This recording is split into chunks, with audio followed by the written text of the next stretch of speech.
What is that? Is somebody boiling lobster? Boiling what? Oh, Rod. Oh. It's not what you think it is. It's just piss.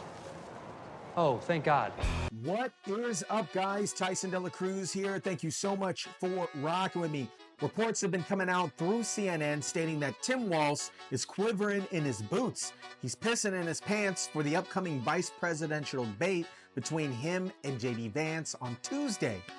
Shout out to everybody watching. Drop your comments down below. Smash the like button, share, subscribe, and let me know where you're watching this out of. It's super awesome to see where everybody's watching this out of. So reports from CNN are coming out stating that Tim Walz is absolutely terrified. He's openly stated that he is not a good debater and he doesn't want to let Kamala Harris down. Sources now tell CNN that Tim Walz is fighting off a case of the nerves ahead of his debate with Senator JD Vance tomorrow. He is said to be nervous that he might let Kamala Harris down. CNN's Isaac Dover has this reporting. He's joining us now with much more on this. So what more are you learning about how he's all feeling ahead of tomorrow?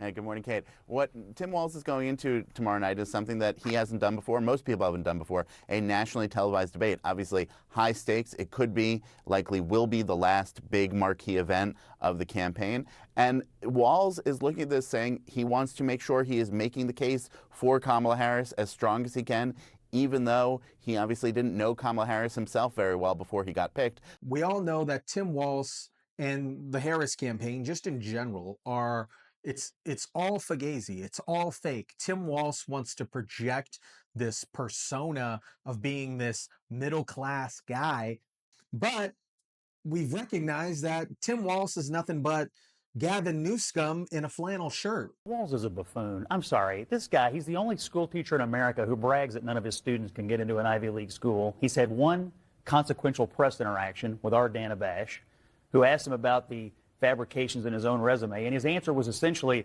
me no understand words good. I mean, he's a buffoon. He's on a free ride for running under Harris. He gets very little press. They don't let him talk to the press for a reason. I want one thing out of this debate. I want JD Vance to go out there and get under his skin. He has legendary hot, short temper.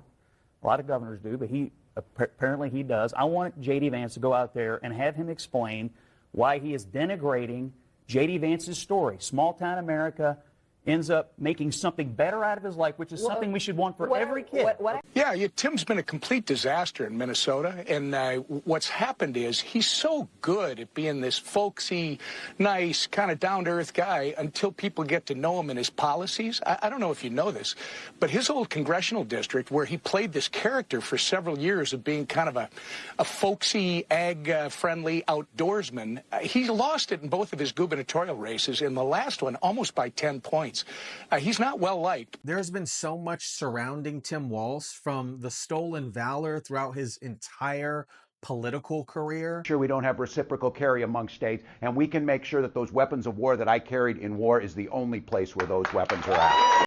To his drunk driving history, to him tugging his son on stage at the DNC. Recently, Tim Walz went to a Michigan game, and hecklers, Trump supporters, were saying Trump 2024. Oh yeah! Trump 2024, baby! He got booed out of the stadium.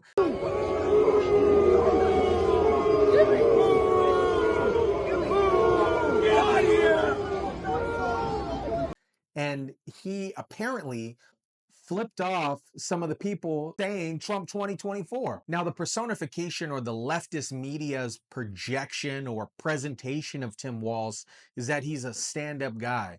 But clearly, just over time, we can see that Tim Walz is not a stand-up guy. He is not a quality guy. Like all regular people I grew up with in the heartland, JD studied at Yale, had his career funded by Silicon Valley billionaires, and then wrote a bestseller trashing that community. Come on! That's not what middle America is. And I gotta tell you, I can't wait to debate the guy.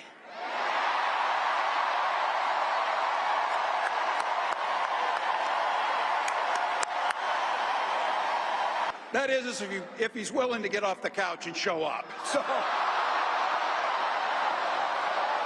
See what I did there?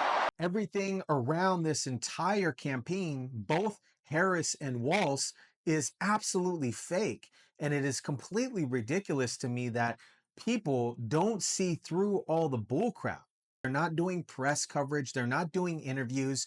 They've done one sit-down formal interview with a leftist bias network, CNN, with Dana Bash, and that was it.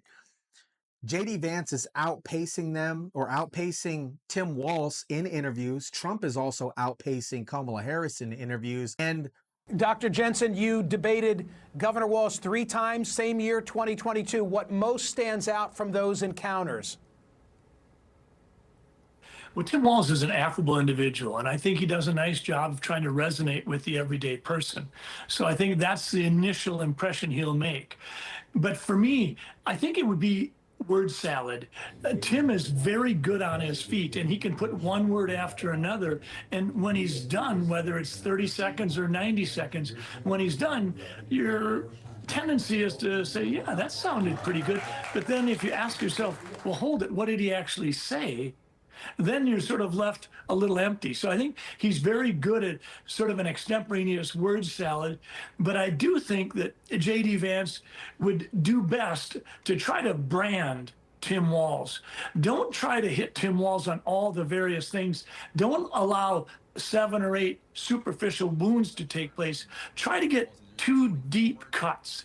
Try to point out the fact that Tim Walz is a little slippery on labels. He's not quite accurate. When he says he retired as a sergeant major, pin him down. When he says he helped coach a team to winning a state championship in football, find out that actually he was one of 7 different assistant coaches.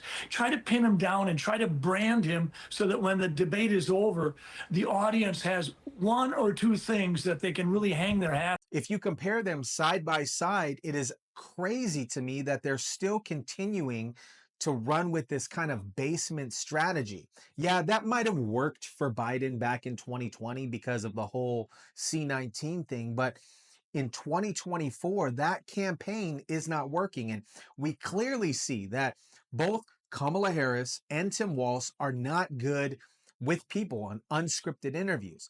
Well, if you are hardworking, if you have the dreams and the ambitions and the aspirations of what I believe you do, you're in my plan. You know, I have to tell you, I really love and am so energized by what I know to be the spirit and character of the American people. We have ambition, we have aspirations, we have dreams. Even on a leftist heavy show like Oprah, Kamala Harris did not do that well.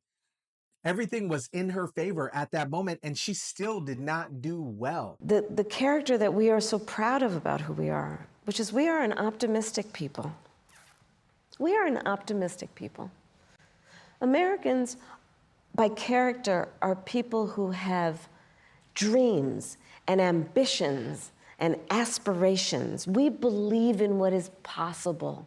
We believe in what can be. We have yet to see what Tim Walz has to bring to the table because he hasn't done any interviews. He hasn't talked to the press. And when he does, he still continues to lie and dip and dodge about the actual questions at hand.